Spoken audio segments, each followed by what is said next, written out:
এগৰাকী আৰক্ষীৰ বিষয়াৰ বিৰুদ্ধে গুৰুতৰ অভিযোগ হত্যাৰ অভিযোগত অভিযুক্তৰ পৰা বৃহৎ পৰিমাণৰ ধন লোৱাৰ অভিযোগ আৰক্ষী বিষয়াৰ বিৰুদ্ধে দালালৰ জৰিয়তে হত্যাৰ অভিযোগত অভিযুক্তৰ পৰা ধন লোৱাৰ অভিযোগ উত্থাপন কৰিছে ভুক্তভোগী পৰিয়ালে কামৰূপৰ টুপামাৰী আৰক্ষী চকীৰ ভাৰপ্ৰাপ্ত আৰক্ষী বিষয়া ভগৱান ডেকাৰ বিৰুদ্ধে এই অভিযোগ উল্লেখ্য যে 9 জুলাইত বখুৰাদিয়া গাঁৱৰ তাসমিনা বেগম নামৰ এগৰাকী বোৱাৰীক মৰিয়াই হত্যা কৰা হৈছিল স্বামী জিন্নত আলীৰ লগতে আবুল হুছেইন ৰমজান আলী ইউসুফ আলী মগৰব আলী আৰু ইছৰা জাহানৰ বিৰুদ্ধে দাখিল কৰিছিল এজাহাৰ মৃত মহিলাগৰাকীৰ স্বামী জিন্নত আলীয়ে আত্মসমৰ্পণ কৰে যদিও দালালৰ জৰিয়তে বাকি অভিযুক্তসকলৰ পৰা মোটা অংকৰ ধন লৈ আৰক্ষীয়ে কোনো পদক্ষেপ গ্ৰহণ নকৰাৰ অভিযোগ সমগ্ৰ ঘটনা সন্দৰ্ভত কামৰূপ জিলা আৰক্ষী অধীক্ষকক ব্যৱস্থা গ্ৰহণৰ দাবী ভুক্তভোগী পৰিয়াল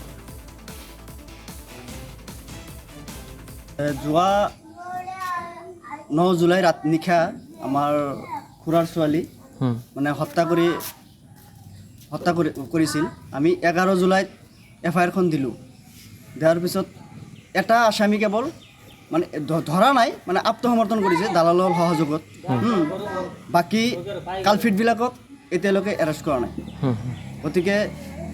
আমাৰ এইটো সন্দেহ হয় এই কালফিটবিলাকৰ পৰা বৃহৎ পৰিমাণৰ ধন লৈ